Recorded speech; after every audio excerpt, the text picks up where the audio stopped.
or economic historians in my case, would call trade-offs. Stop thinking in terms of sports where there's a win and a loss.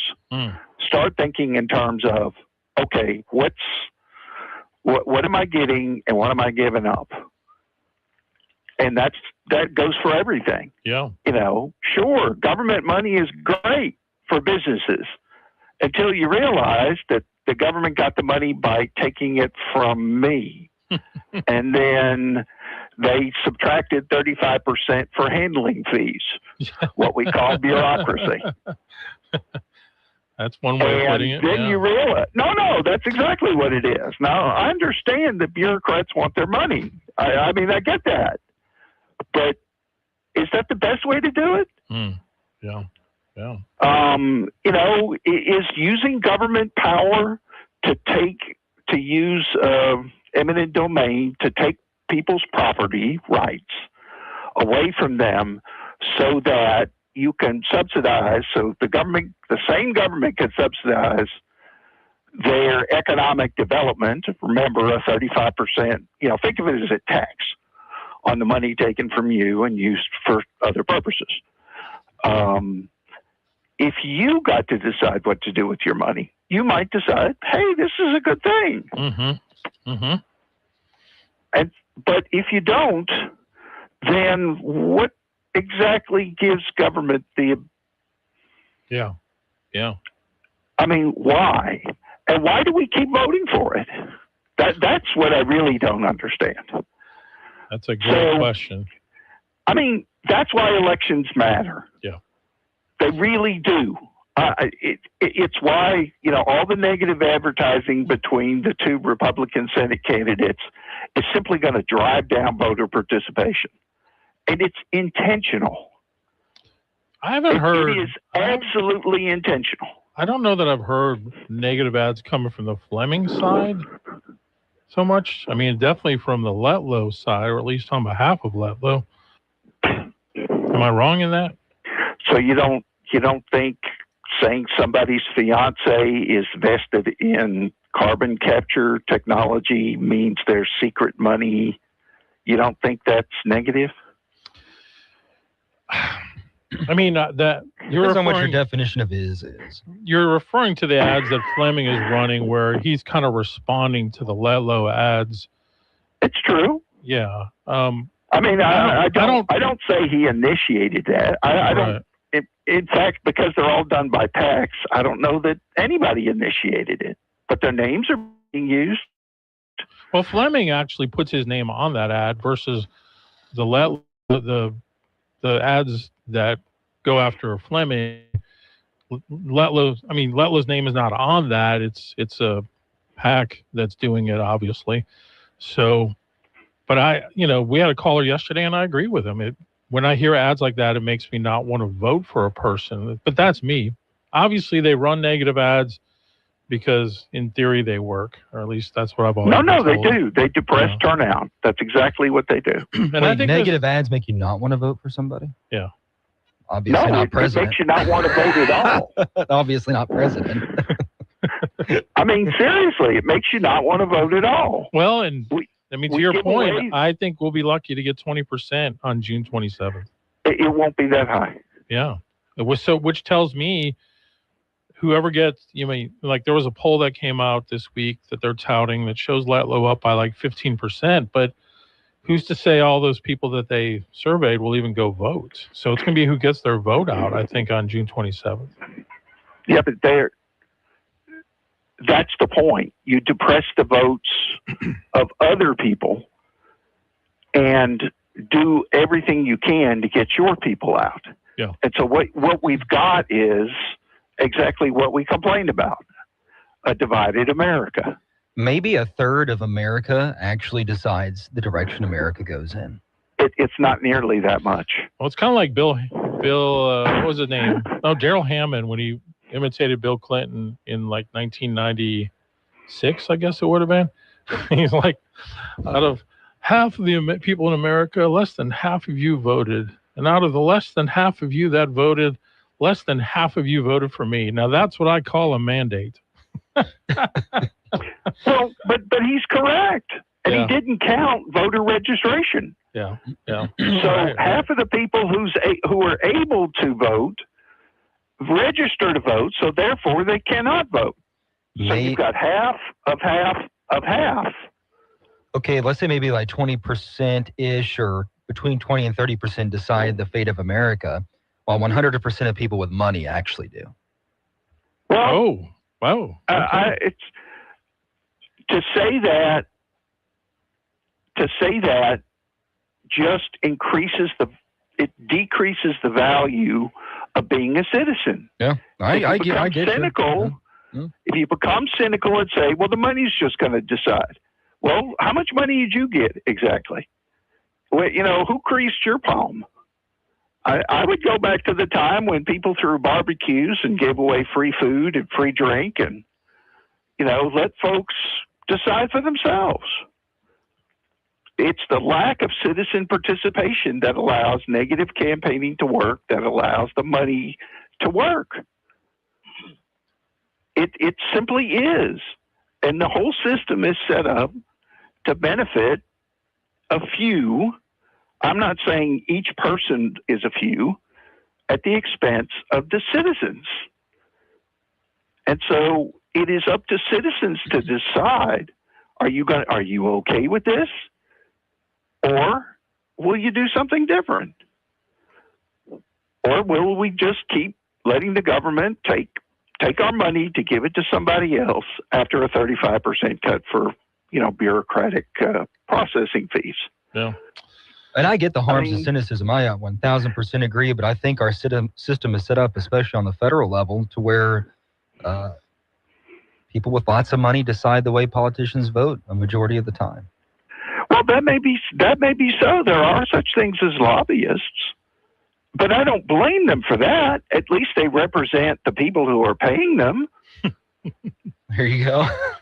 It's a profit. No, really. I don't say that in any sarcastic fashion. That's right. We all have special interests, right? So, why don't we just admit to ourselves that, as Madison said all those years ago, right? If men were angels, no government would be needed. But we're not. Well, speak for yourself. Well, and one more thing, just in case you think this is something that's real quick, because I'm way over that's time. That's right. I know. I'm sorry. One more thing. Try to remember that during the American Revolution, about 1/3 of Americans fought. 1/3 were on the side of the British, and 1/3 just said, "I don't care." Yeah. Well, yeah. So if you think it was just invented yesterday, no, it wasn't. Right. Yeah. Awesome. Take care. Have a great weekend when it gets here. Thanks for having Trish, by the way. Yes, sir. Thank you for calling today. Appreciate it. We'll be right back. Taking part in the show is easy. Call the BOM Bank Talk line at 442-8255. This is Bloomberg Money Minute. It's a mixed picture for stocks again this morning. After that mixed close we had yesterday with the Dow surging today, we have a stronger than expected jobs report for May, shaking things up a little bit. That has some investors worried that the Fed might not be able to cut interest rates as fast as some hoped. Lululemon under pressure, the company stretching its annual forecast lower and citing deteriorating performance and fresh competition from upstart brands. Lululemon is fighting back. It's introducing new products, streamlining operations, and improving marketing. Merck settling the bulk of lawsuits, blaming the Gardasil HPV vaccine for causing autoimmune ailments that affect young women's hearts and reproductive systems. And Walmart may soon be delivering your Subway sandwich. Beginning this month, some customers will be able to order Subway directly through the Walmart app or walmart.com. It's Walmart's first restaurant integration within express delivery. Denise Pellegrini, Bloomberg Radio. When you think of real estate, one name is at the top of the list: Ritchie Real Estate. Matt and his team are experts when buying and selling homes, businesses, land, leases, or even industrial buildings. And at Ritchie Real Estate, they can even handle all of your property management needs. They make the entire process easy and as stress-free as possible. They are your full-service choice for anything in real estate. Trust the professionals and find them online at ritchierealestate.com. Before the story hits the group chat, it hits SINLAW update. It's the news the way you want it, fast and to the point, and delivered by me, Stephen Maxwell, with Sinlaw Broadcasting. Follow Sinlaw Broadcasting on Facebook. Sinlaw Update, your community, your update. Good morning. A mixture of sunshine and clouds in our forecast on this Friday. And we do have the possibility of a stray shower or thunderstorm. Only about a 20% chance of that. Afternoon highs getting up to 89 degrees. We'll see winds out of the east, southeast at about 5 to 10 today. Overcast overnight down to 74. And I hate to say it, but the weekend looking soggy. Considerable cloudiness Saturday and Sunday with a good chance of rain. From the Sinlaw Broadcasting Weather Center, I'm Dave Gratian.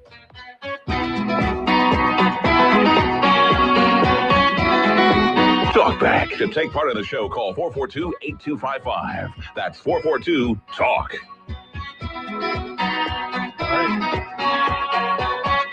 It's another good song right there, Stephen. Some bangers Yeah. on the show. Yes. Always good to have that classic rock era. All right, from the Louisiana Illuminator headline, 10 Commandments go up on college campi, as Rush Limbaugh used to call it. Across Louisiana, story by Piper Hutchinson. Days after most Louisiana university students left campus for the summer, schools across the state have begun posting the 10 Commandments in vacant classrooms. The posters, donated by the conservative organization Louisiana Family Forum, have been posted in classrooms across the entire LSU system, the Louisiana Community and Technical College system, and at the University of Louisiana at Lafayette. A spokeswoman for Southern University System has not yet responded to requests for comments as to whether they've been posted in their classrooms. University of Louisiana System spokeswoman Katie Dawson says all of their campuses have received the posters and will have them posted by the beginning of the fall semester at the latest. As you might remember, lawmakers passed a law back in 2024 requiring the 10 Commandments to be posted in every K through 12 college and university classroom at schools that accept state money. The law was mired in a legal battle until earlier this year when the Fifth Circuit Court of Appeals ruled it could go into effect. Though the law requires the 10 Commandments to be posted in classrooms, it has no enforcement mechanism nor penalties for schools or teachers who do not comply. LSU System President Wade Roos, who, by the way, was here last night for the send-off party for Paul Carell, embraced the posters and comments to the media earlier this year, saying, personally, I think shining a light on God is never a negative thing, but is just a personal statement of mine. We're going to move as quickly as we need to stay in compliance with the law. Louisiana's public K through 12 schools received donated posters from Louisiana Family Forum earlier this year. So, 10 Commandments coming to a classroom near you. What do you think about that? I didn't know it was higher education. Yeah. That was interesting. Anyone that gets money from the state. Since there is no enforcement component to this, I wonder how many professors will take them down when they come in and see them. Which 10 Commandments? The Protestant, the Lutheran, the Catholic? Which one are we talking about here? I'm just wondering. Like, who gets to decide? That's what I'm more concerned about, is which 10 Commandments are we using? We're going to be using the Cajun 10 Commandments. Don't be a couillon. Have you ever seen that video? No. Maybe. I don't know. It was actually a young lady that went to LCU. She made a video. Oh, yes. It was like 15 years ago, I think she made that. Yeah. Like, don't talk bad to your mama or papa, something like that. Sorry, I shouldn't even try a Cajun accent. By the way, Mayor Roy does a really good Cajun accent. Does he? Yeah, he broke it out yesterday. Since Dr.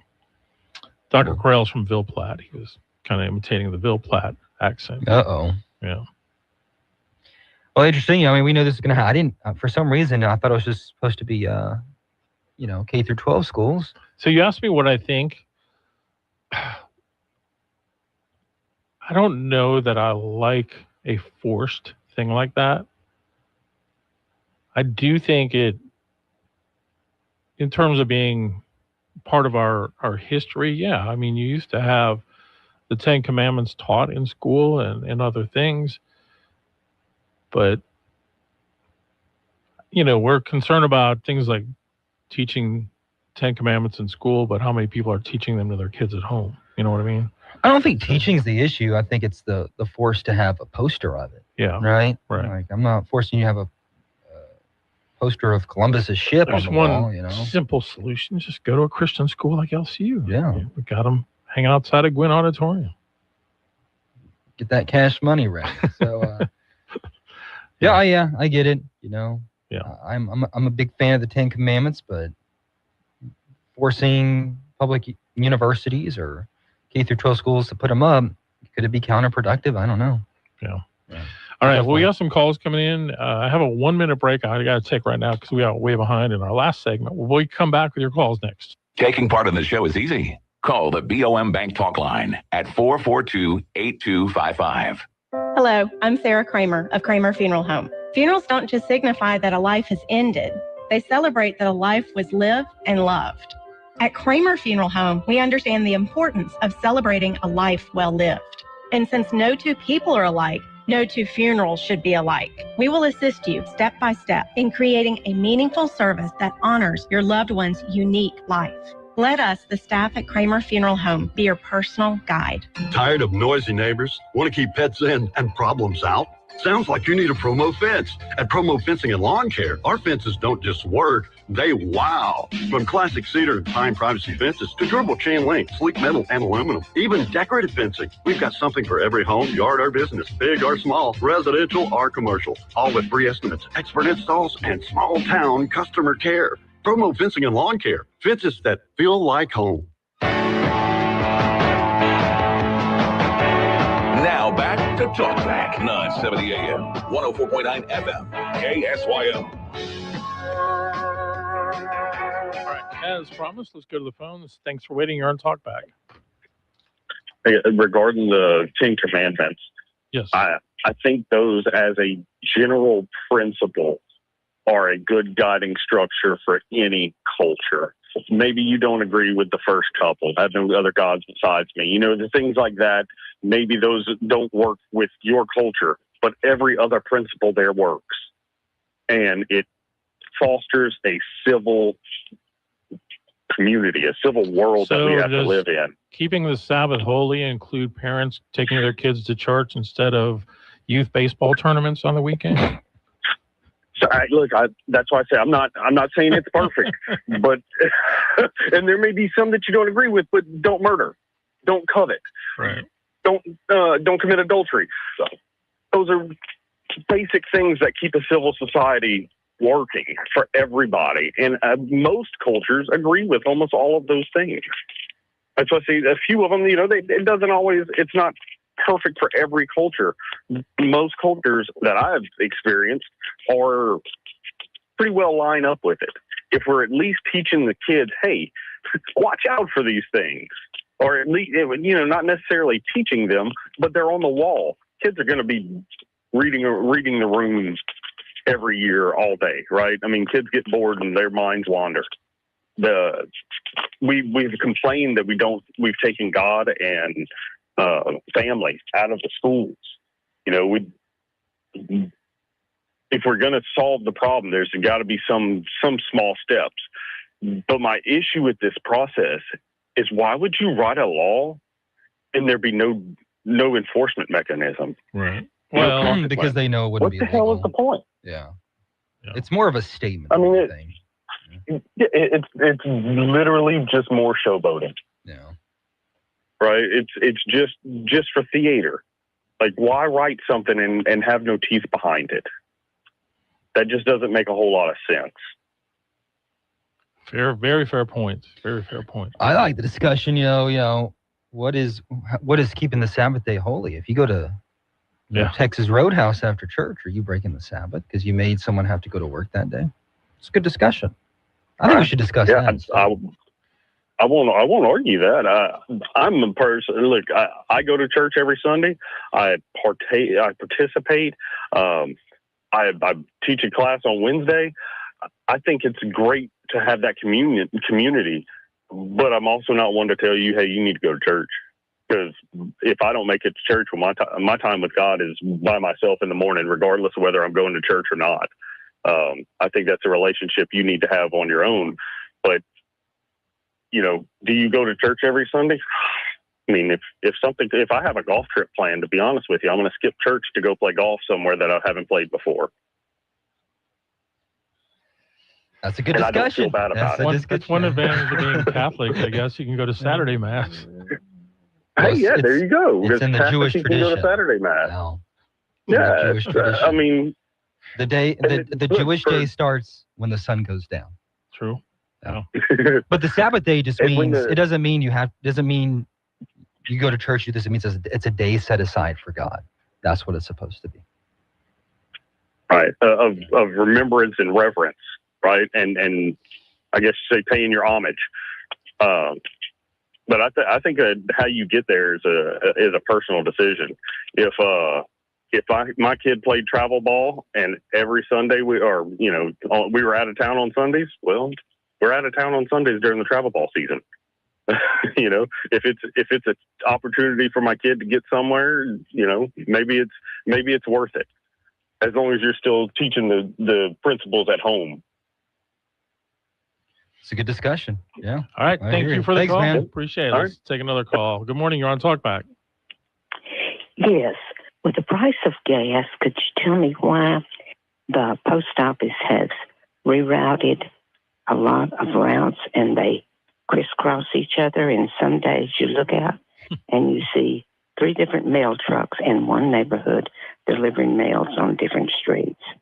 Wow. And the mailmen stop under a shade tree and talk. I just don't. And they want more money for the stamps, and they want great retirement. And what service do we get? It's ridiculous.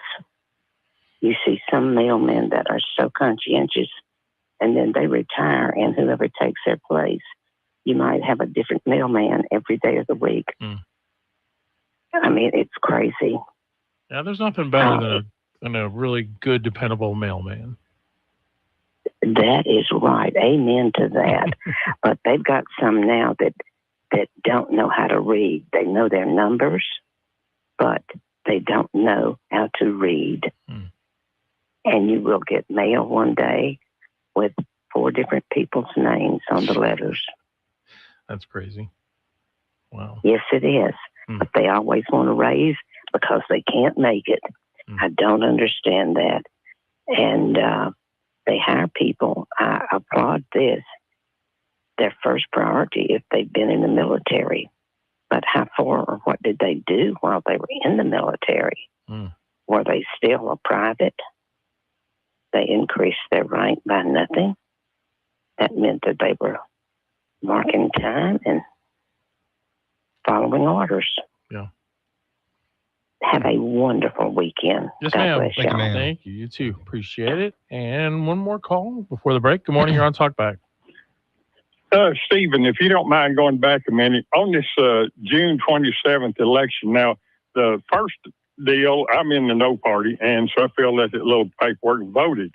But come June 27th, will I be able to walk in there and vote for Dr. Fleming again, or is there going to be a problem? Did you vote? You didn't vote from the first time, right? You weren't able to? Oh, yes. Oh, yeah, you should be fine. Yes, sir. You're good. Okay, will there be the paperwork again or not? I don't think so, because I think whatever you've checked off, it should be good to go. I can make sure on that, but I did ask the registrar, and she says if you checked off, whatever you checked off during the May election is what you're stuck in during June. All right. Okay. Yes, Thank you very much. Yes, sir. Vote for Dr. Fleming. Bye. Thank you. Have a good weekend. Yes, sir. Thank you. All right. We'll be right back. Talkback, Central Louisiana's longest-running talk show, is now everywhere you are. Talkback is now streaming live on X at Sedla Update, plus Facebook and YouTube at KSYL. Hey, it's Matt Moscona inviting you to join us for Friday's AFR, presented by Don Juan Cigar Bar. The Riot Radio Hours return. Terrios in studio. Super regional action underway. Portal latest. Join us 3 to 6. Alexandria's 94.7 ESPN. Wesley Financial Group is not a law firm, and Chuck McDowell, definitely not an attorney. This is Chuck. If someone talked you into buying something really silly and you want to get out of that silly little thing, my advice, get the facts. Call me and I'll send you our timeshare exit kit absolutely free. Inside, you'll learn how timeshare works and all your options for cancellation. Call Wesley now for your free exit information kit. 800-909-9696. 800-909-9696. From the FIFA World Cup to competitive business environments, grand ambitions lead to game-changing achievements. At Bank of America, we're there to support businesses at every step, providing insights and expertise to help you gain an edge. He shoots, he scores! What would you like the power to do? Explore winning business solutions at BofA.com/gamechangers. Bank of America, official bank of the FIFA World Cup 2026. 970 AM, 104.9 FM, KSYO. To take part in the show, call 442-8255. That's 442-TALK. Talk back. It's always fun to kind of poke at people's sacred cows, you know? Like I said, if the Brewers were Game 7 at 11 o'clock on a Sunday in the World Series, is Al tuning in? First of all, they don't play baseball World Series games during the day anymore. Well, I'm just saying. Well, it's a day set aside. They would probably start it at the very earliest 7 o'clock, if not 8 o'clock. I'm just saying. What if the Cowboys were in the Super Bowl? Nope. I wouldn't be respecting. If the Cowboys were in the Super Bowl, it would be a major sign. I just know that's never going to happen. It would be a sign the apocalypse is upon us. The trumpet's already sounded.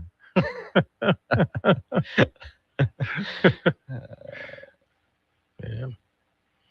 So, I don't know. Did you see this story? It was going around all over X yesterday, so you probably didn't. But there's a popular YouTuber named Jesse Ridgway. Nope. He goes by the moniker McJugger Nuggets. No. I mean, I saw his post and I'm like, why is somebody posting this? So he and his wife, he starts out saying, this week my wife and I made a very difficult decision to terminate the pregnancy due to, is it trisomy 21? Is that how you say it? Oh, yeah. I don't know how to say it for sure. I know what you're talking about. So basically, they got the news that through testing that their child was going to have Down syndrome.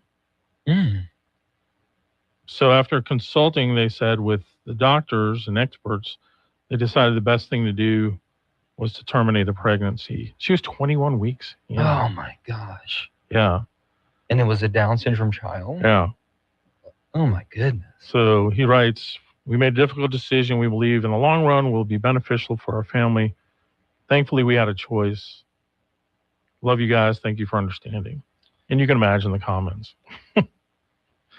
You can imagine the comments. Look, if you don't want to raise that child, yeah, I'm sure somebody else would have loved it. 100%. Which that breaks my heart. If you've ever been around kids with Down syndrome, or even young adults, and I'm thinking of one right now that I know, they're the most happy, loving people. Precious. Yeah. And to just think, like, what healthcare professionals are steering people in this direction? That's just unbelievable. It kind of comes down to what we were talking about earlier, the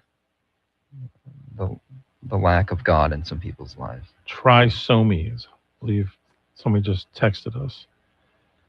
So somebody in reaction on X talked about that. The one thing missing from the discussion was the child, the human being at the center of it all. And this guy writes, I couldn't stop thinking about something. What would a person with Down syndrome think reading that tweet? Having children is one of the most selfless acts a human being can undertake. You're voluntarily accepting uncertainty. The entire journey of parenthood is an exercise in loving someone whose future you cannot control.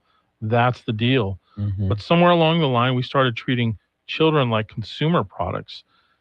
If they fit our plans, if the child matches our expectations, does it provide the experience we envision? And when a diagnosis arrives that changes that, the conversation becomes about whether the child still meets the standard. That's not parenthood, it's consumerism. Mm-hmm. Yes. And how much that child could have enriched their lives too. Yeah. Yeah. So I actually kind of pity that guy and his wife. Yeah. And he came back later in the day and made another post kind of doubling down about it, where he said the last 24 hours have exposed a side of humanity that's deeply disturbing. Being called a murderous piece of bleep and receiving nonstop death threats, seeing my 6-year-old dog with stage 4 kidney disease used as a weapon, because I guess this guy has posted about how his dog has stage 4 kidney disease and all the money that they've spent to keep him alive. And it's like he's not even seeing, like, wait, you'll do that? You know what I mean? Like the inconsistency there. So anyway, so many saying we should have kept the child, put up for adoption, or suddenly ready to adopt a Down syndrome child. That's great. You can do those things. But many of the people throwing stones don't have children, let alone one with a condition, and most likely will never. I mean, just again. So the whole thing is you make a post about this and then you get mad when people criticize you for it, and then you're mad at them for doing. I mean, just that guy might want to get off the internet for a while. I'm like you. It's just you. I kind of pity. I feel sorry for him too. Yeah. Yeah. But the priorities are out of whack. So right. Yeah. Let's get one last call in. We've got about a minute left. Good morning. You're on Talkback. I apologize for double dipping, and I really appreciate you bringing me down like you just did with that story. That ruined my day. That's sorry. Yeah. So on the commandments, passing a law that doesn't have an enforcement mechanism or a penalty, that's called a UN resolution, isn't it? I mean, this is all this is. But getting back to the specific commandments, if you're a Christian, there's an answer to the priority of the commandments. The Jewish rabbis asked Christ what was the most important commandment. Yeah. And he answered it. He and did. he said, to love the Lord your God with all your heart and mind and soul. And the church is like this, to love the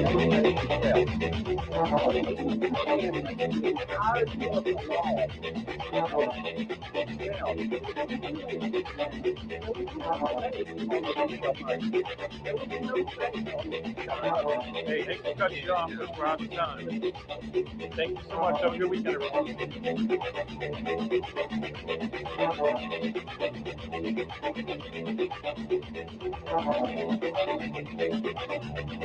You've been listening to Talkback. The opinions expressed were those of the hosts and callers, and not necessarily those of Cenlaw Broadcasting. AM 970, FM 104.9, KSYL, and KRRV 100.3 HD3, Alexandria. It's 9 o'clock.